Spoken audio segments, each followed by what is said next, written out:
Morning, ladies and gentlemen, I'm meadsy69. Welcome back to the channel, and today we are going to look at a brand new tank. Yes, it is the GSOR 1008. Yes, this thing is absolutely amazing when played correctly. It's a fun tank to play, but also a very, very difficult tank to play, and we're going to talk about why it's good and why it's difficult, and about the tank stats, whether I think it is worth buying. So, of course, it is a British tank destroyer, and what makes this tank exciting is it has HESH. Yes, it has HESH, and it is an auto loader. Now, the only thing that is really sort of poor about this tank is the armor profile. It's got no armor whatsoever. 48mm on your turret and 56 on your hull, so do not expect to bounce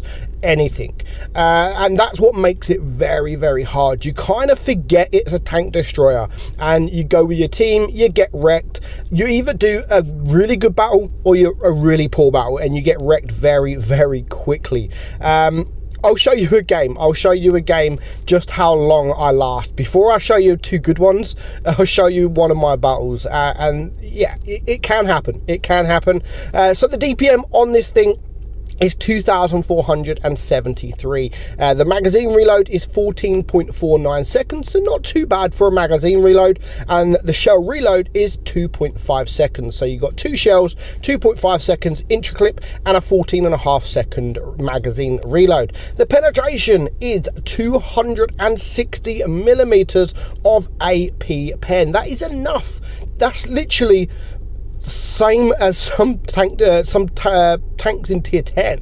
So yeah, I mean, very, very good AP pen on this tank. And also on top of that, you have 187mm of HESH. Yes, you do have the two HEs. I don't run any of the cheap HESH because I've got credits. There's just no point me running any cheap HESH. Of course, on this account, I've got 6, but I don't use them. I don't never ever use them. It's pointless using the cheap HE on this thing. So the average damage, you're doing a 350 alpha, but you've also got to remember that most of your shots, literally most of your shots, especially if you're top tier, is going to be with using that HESH, which has 440 alpha. You could do almost 900 damage, sometimes even more than that, per magazine. That in tier 8, every 14 seconds. The aim time is 3.3, so not too bad for what it is. And the dispersion is a 0.335. You got 8 degrees of gun depression, and you go 49 kilometers per hour. So yeah, you kind of forget it's a tank destroyer, and you've got to not forget it's a tank destroyer. So I'm just going to try and find one of these battles. I've got to remember where it is and if I can actually find it. Here we go. Here we go. So this is what can happen if you play it wrong. This is what can happen if you play it wrong. And like I said, I don't really like playing this as a tank destroyer, because it's not like a Borzik, or it's not an SU-152 or an ISU-152 or a Scorpion. It's like a sort of medium tank. So if you can go with your mediums, then yeah, that's not bad. You do kind of have the speed to go with your mediums, and if you do go with the mediums, you really can bully the enemy light tanks, medium tanks with that HE. You're pretty much going to pen them. So this is what can happen if you play it wrong. So a poke, I get wrecked. Literally, I don't even last 25 seconds. So that's what could happen if you play it wrong. I poked, I got wrecked, and that's my fault. That's my own fault. So I just wanted to show you that, because like, I'm not ashamed. It happens. I don't care. It happens. It's just unfortunate. At least I didn't finish with 0 damage. But you can see there that the alpha that I got there was 453. That was one shot.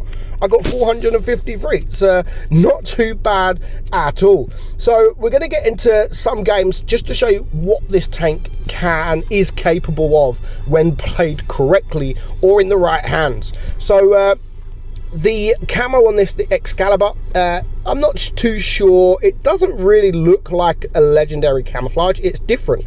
Not quite sure if I like the camo, but what I do love is the gun. I mean, look at the gun. It's a sword. It looks really, really good, and I like this kind of thing.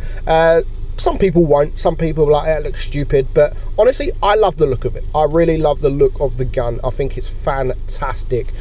So yeah, the thing with this tank, again, as I've said, you're probably going to die a lot. You're probably going to die a lot. You've just got to be careful and make sure you do the damage before you die, and that's pretty much what I'm going to do. I'm going to do here.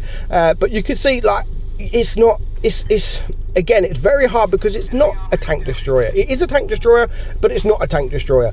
I wouldn't recommend constantly playing it as a tank destroyer. There's some situations and there's some maps that, yes, this will be good as a tank destroyer. You know, dead rail, something like that. Sit at the back, try and farm some HE damage, and then maybe later on use your speed and your hit points to sort of clear up the enemy. If you've saved your hit points, then you should be able to clear the enemy a bit later on. But you can see Tiger 2 doesn't really want to know me. 2 HE shots. We do get lucky with the ammo rack there, but just it's amazing. The gun really is amazing on this thing. The pen, if you don't want to shoot HE or HESH, it doesn't matter too much because you do have 260 millimeters of AP pen. But even there, yes, again, we do get unlucky with that second shot, but the first shot, no problem whatsoever. Over 400 damage, almost pretty much 450 damage.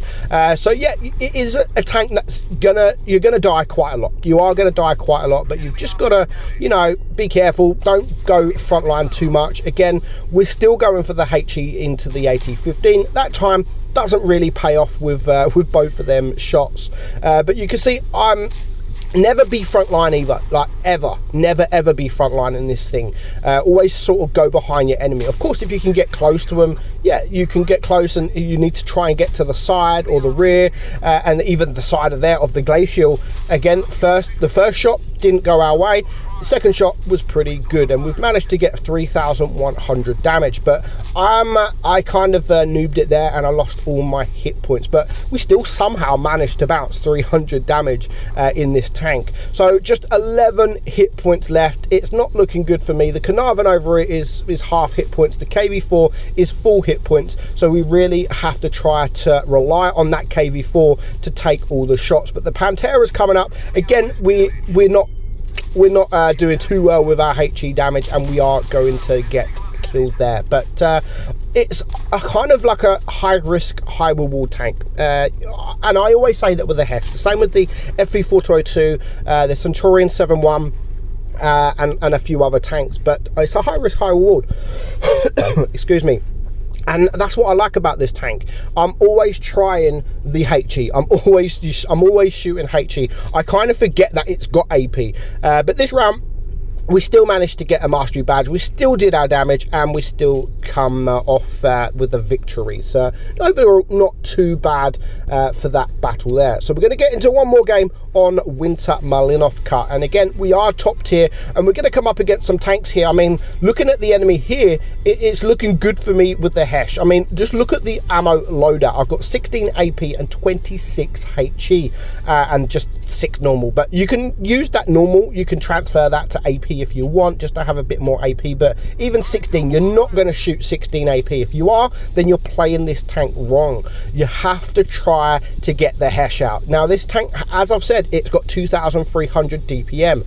You use the HE, you're going to pump that up to over 3,000 DPM. And honestly, you can pen most tanks. You can see it there in the last game. Yeah, we failed a lot of our HE shots, but that was pretty much my own fault, not the tank we're coming up again, or not the tank's fault. It is literally, that was my own fault. So we're just going to sit here at the minute. Again, we're going to wait for the team.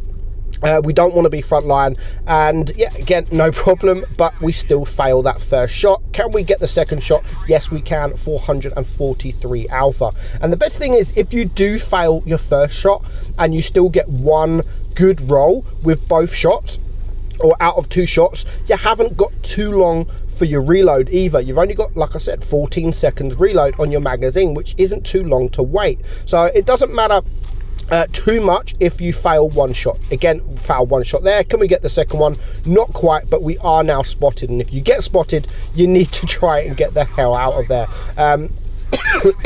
Excuse me.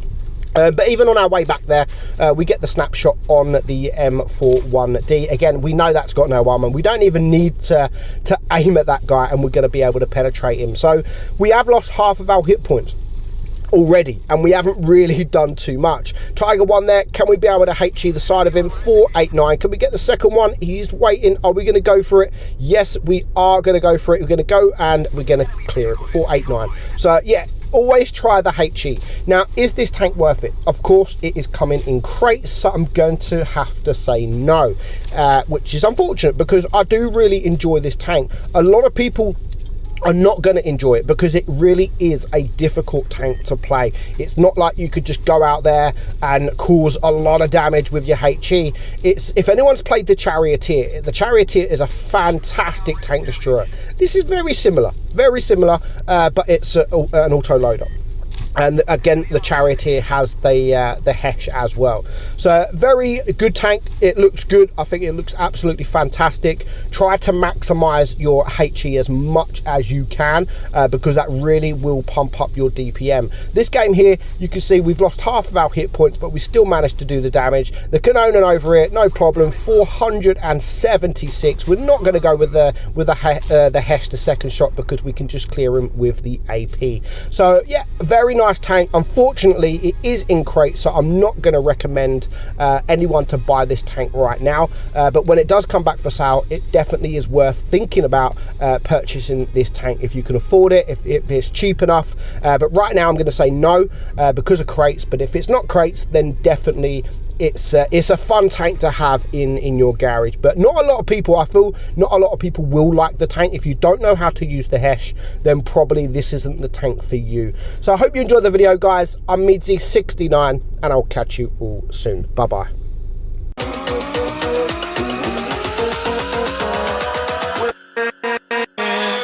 With